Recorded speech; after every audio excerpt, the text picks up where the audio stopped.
कैसे हो सभी लोग? आई होप बहुत अच्छे होंगे और तैयारी भी आप लोगों की अच्छी चल रही होगी। चलिए, अभी तक जो क्लासेस लेके मैं आ रही थी वो थी यूपी टेट की। अब हम लगातार क्लासेस 9th क्लास के लिए पढ़ने वाले हैं। सीबीएसई में न्यू बुक आई है गणित मंजरी। इस गणित मंजरी का चैप्टर नंबर 2 हमारा चल रहा था। आज हम पढ़ेंगे एक्सरसाइज 2.5। अब एक्सरसाइज 2.5 में पहला क्वेश्चन क्या दिया हुआ है, ध्यान से सुनिएगा। A learning platform charges a fixed monthly fee and an additional cost per digital learning model exceed. A students observe that when she exceed 10 models her bill was 400. When she exceed 14 models her bill was 500. If the monthly bill Y depends on the numbers of models exceed X according to the relation, ये find the values of A and B। किसकी value find करनी है? Question number first, किसकी value find करनी है? हमें ए की value find करनी है और बी की वैल्यू फाइंड करनी है। इसने क्या कहा है? एक लर्निंग प्लेटफॉर्म है जिसकी मंथली फीस फिक्स्ड है। फिर क्या होता है? एक स्टूडेंट्स ऑब्जर्व करता है। क्या ऑब्जर्व करता है? Then when she exceed 10 models, अगर वो 10 मॉडल्स एक्सीड कर लेता है तो उसको बिल देना होगा 400 का। फिर वो क्या सोचता है कि वह 14 मॉडल्स, अगर 14 मॉडल्स एक्सीड करता है तो उसको बिल देना पड़ेगा 500। तो if the monthly bill Y, यानी कि मंथली बिल को डिनोट कर रहा है वाई से और नंबर्स ऑफ मॉडल्स को डिनोट कर रहा है एक्स से। अकॉर्डिंग टू द रिलेशन दिया हुआ है y is equal to ax plus b, तो find the values of a and b। हमें रिलेशन भी दिया हुआ है। इसमें यहां देखिएगा रिलेशन क्या है। रिलेशन हमारे पास जो रिलेशन है y is equal to ax plus b, कितना दिया हुआ है? y is equal to ax plus b। तो मैं केस फर्स्ट करके करती हूँ। केस फर्स्ट में जो है, सबसे पहले तो मैं x की वैल्यू बता दूं, वेयर x जो है नंबर ऑफ एक्सीड मॉडल हो गया,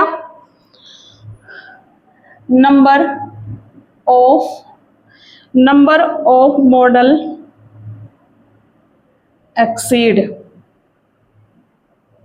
ठीक। और y क्या है? y को ध्यान रखना, ये मंथली बिल पर डिपेंड करता है। मंथली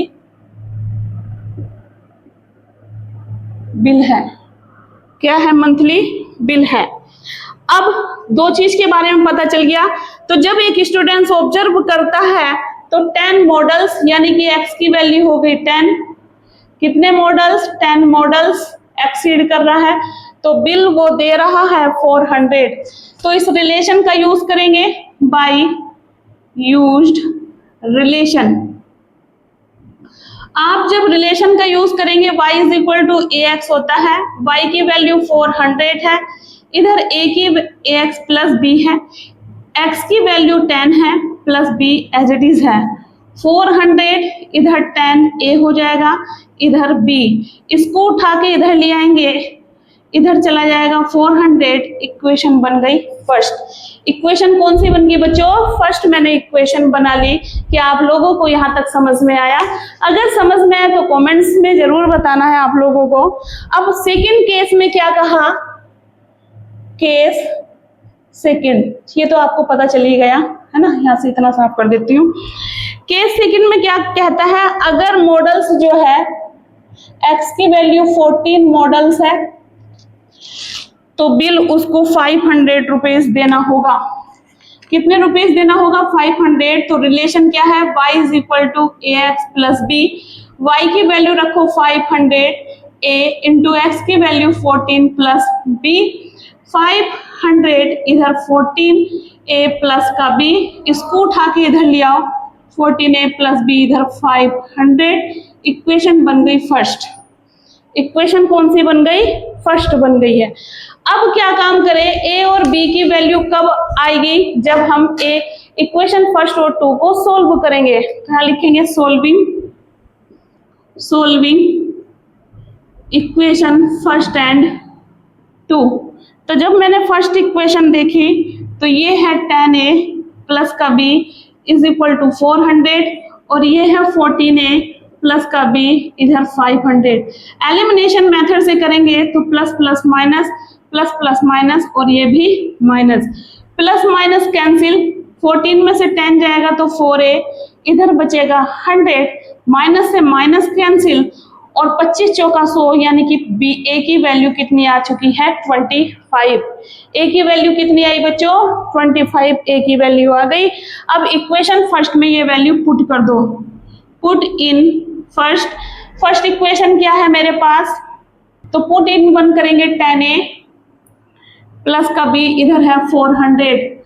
तो जब 10a की वैल्यू मेरे पास 25 है और b इज इक्वल टू 400 है, ये आया 250 प्लस का b इधर 400, तो b इज इक्वल टू 400 में से 250 गया तो 150 बच जाएगा।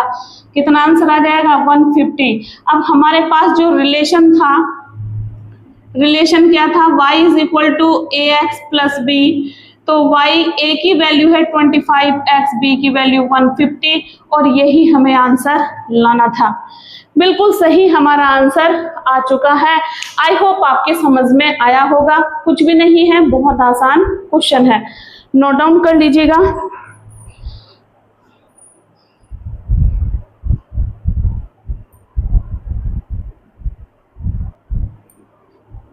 दूसरा क्वेश्चन देखिएगा, दूसरा क्वेश्चन में क्या कहा है, a gym charges a fixed monthly fee and additional cost per hour for using the badminton court.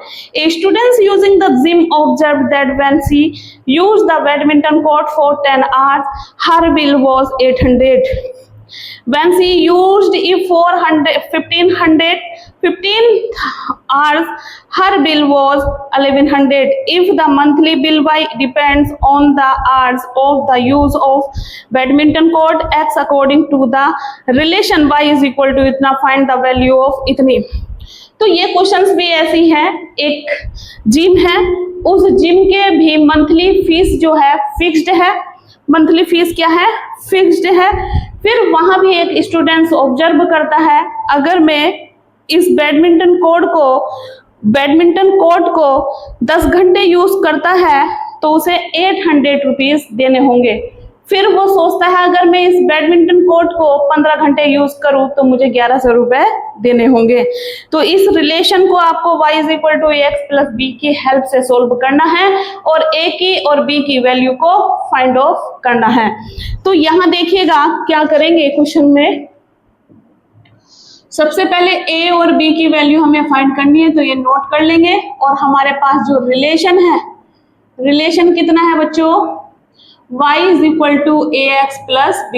आपको पता है यहाँ भी x क्या है, यहाँ इसने साफ साफ लिखा है x क्या है अकॉर्डिंग टू द रिलेशन, यानी द बैडमिंटन कोर्ट x है, यानी कि नंबर्स ऑफ आवर्स है ना। क्या लिखेंगे, x क्या है नंबर ऑफ आवर्स और y क्या है बिल है। ठीक है, तो मैं यहाँ लिख देती हूँ केस फर्स्ट में, केस फर्स्ट में क्या करना है, कितना आर है, x इज इक्वल टू है 10 आर और y कितना बिल देना पड़ रहा है 10 घंटे का, उसे 800 रुपीज उसे देने होंगे। तो अब इसके लिए सोल्व करेंगे, रिलेशन का यूज करेंगे, बाय यूज्ड रिलेशन, यानी कि y is equal to ax plus b। y की वैल्यू कितनी है 800, a इंटू एक्स की value 10 plus b, 800 10a plus का b, इसको उठा के इधर लाइए और इसको इक्वेशन बना दीजिएगा फर्स्ट। अब केस सेकंड देखिएगा, इस बार वो कितने घंटे यूज कर रहा है 15 घंटे, यानी कि x की वैल्यू हो गई 15 आवर्स और कितना बिल देगा 1100 रुपए वो बिल दे रहा है, 1100 रुपए वो चार्ज दे रहा है उस बैडमिंटन कोर्ट के जब वो 15 घंटे यूज करता है। फिर बाय रिलेशन और रिलेशन क्या है, y is equal to ax plus b। y की वैल्यू कितनी है, यहाँ कर रही हूँ 1100, ए एक्स की वैल्यू कितनी है 15 आर से प्लस का बी है, तो 1100 इधर 15a प्लस का b, इसको उठा के इधर लाइए 15a प्लस का b is equal to 1100, equation हो गई फर्स्ट। अब सोल्विंग करेंगे, solving equation first and two. जब सोल्विंग करेंगे equation first and two, 10a plus b और इधर हो गया 800, इधर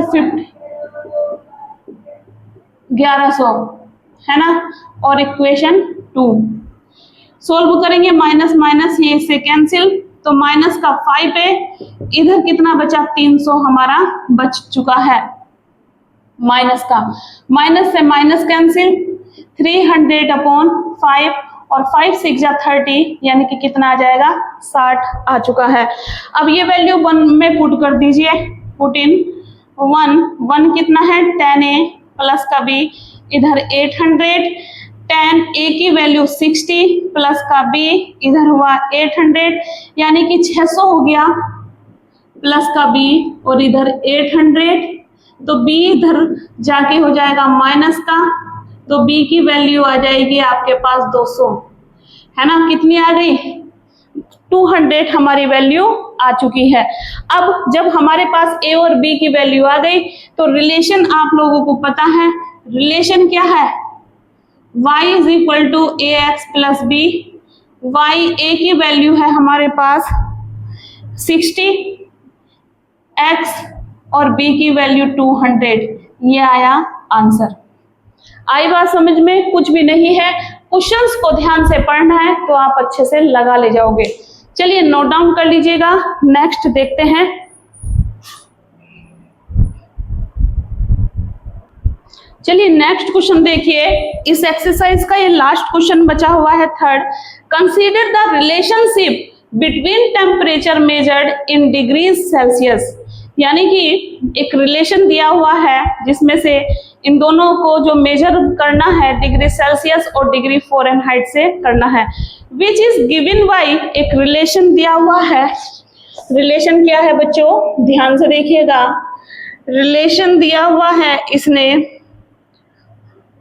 degree Celsius is equal to a degree Fahrenheit plus का बी, है ना, रिलेशन दिया हुआ है। तो इसमें से फाइंड करनी है ए और बी की value. Given the ice melt eight 0 degree Celsius, जब आइस मेल्ट हो रही है 0 डिग्री सेल्सियस, सेल्सियस की बात कर रही हूँ, 0 डिग्री सेल्सियस पे मेल्ट हो रही है, तो फ़ारेनहाइट में 32 डिग्री पर आइस मेल्ट हो रही है। फिर ये कहता है कि वाटर बॉयल हो रहा है 100 डिग्री सेल्सियस पर। अगर पानी गर्म होगा आपका 100 डिग्री सेल्सियस, सेल्सियस की बात है। अगर फ़ारेनहाइट की बात करें तो वाटर बॉयल होगा 212 डिग्री फ़ारेनहाइट में। ये बात ध्यान रखना, मैंने यहाँ पर नोट कर दी है। आइस मेल्ट हो रहा है 0 डिग्री सेल्सियस पर और आइस मेल्ट हो रहा है फ़ारेनहाइट में 32 डिग्री फ़ारेनहाइट पर। वाटर बॉयल हो रहा है डिग्री सेल्सियस में 100 पर और वाटर बॉयल गर्म हो रहा है फ़ारेनहाइट में 212 पर। हमें ये रिलेशन दिया हुआ है तो हम आइस मेल्ट के लिए निकालेंगे पहले आइस मेल्ट। तो इस रिलेशन का यूज करेंगे। डिग्री सेल्सियस की वैल्यू कितनी है 0 डिग्री है ना, कितना आंसर आ जाएगा इसका 0 ए, और फ़ारेनहाइट यानी कि आइस मेल्ट हो रही है 32 पर और बी ये रहा, तो 0 32 ए प्लस का बी सही करके लिख देंगे, ए प्लस का बी इधर 0, इक्वेशन फर्स्ट। अब केस सेकंड में वाटर बॉयल होगा, वाटर बॉयल 100 डिग्री सेल्सियस में तो वाटर बॉयल होता है और फ़ारेनहाइट में 212 पे होता है। इसी रिलेशन का यूज करेंगे बाय रिलेशन। तो रिलेशन है हमारे पास 0 डिग्री सेल्सियस ए इंटू डिग्री फ़ारेनहाइट प्लस का बी, तो ये तो आएगा 100 ए और ये आएगा आपका 212 प्लस का बी। अब हम सोल्व करेंगे इसे, तो ये हो जाएगा, यहाँ कर देती हूँ 100 और इधर 212a प्लस का b, उठा के इधर लाओ 212a प्लस का b, इधर का 100, इक्वेशन आ गई 2। इक्वेशन क्या आ गई? 2 आ चुकी है हमारी इक्वेशन। अब हमें तो a और b की वैल्यू फाइंड करनी है, तो इक्वेशन को सोल्व करेंगे। ध्यान से देखिए, ये आसान है, आप लोगों को इक्वेशन सोल्व आनी चाहिए। Solving equation first and 2। तो फर्स्ट इक्वेशन अगर मैं रखूं तो मेरे पास है 32a प्लस का b इज इक्वल टू 0 और 2 है 212a प्लस का b, इधर 100। सॉल्यूशन करेंगे एलिमिनेशन मेथड से, ये माइनस ये माइनस ये माइनस, ये कैंसिल हो गया। 212 में से 32 जाएगा तो कितना बचेगा, है ना, कितना बचेगा 180, और इधर बचेगा माइनस का 100, ये से कैंसिल। तो a is equal to 100 upon 180, 0 से 0 कैंसिल, तो 2 पंजे 10 और 2 नम 18, a की वैल्यू आ गई 5/9। अब a is equal to 5 upon 9, put in equation first. Equation first क्या थी मेरे पास, 32a प्लस का b is equal to 0। 32a की वैल्यू 5 अपॉन 9 प्लस का b is equal to 0, multiply कर दो 160 अपॉन 9 प्लस का b इज इक्वल टू 0। तो b इज इक्वल टू ये वाली वैल्यू इधर जाके हो जाएगी माइनस की अपॉन में 9। अब हमारे पास जो रिलेशन था वो रिलेशन क्या था, डिग्री सेल्सियस, इधर a into degree Fahrenheit plus का b। तो डिग्री सेल्सियस a की वैल्यू कितनी आई, 5 upon 9, degree Fahrenheit plus b की वैल्यू माइनस में आ जाएगी 160 अपॉन 9। ये आएगा आपका आंसर। ठीक है, ये क्या आ जाएगा आपका आंसर। इस तरह से आपको क्वेश्चंस को लगाना है। तो एक्सरसाइज 2.5 आपकी समाप्त हो चुकी है। नेक्स्ट एक्सरसाइज कल करते हैं। और एक चीज मैं यहाँ आप लोगों से रिक्वेस्ट करूंगी, अगर मेरी वीडियो समझ में आ रही है, अच्छी लग रही है, तो प्लीज सब्सक्राइब कर लीजिएगा और लाइक शेयर जरूर करें। Thank you guys, thank you so much.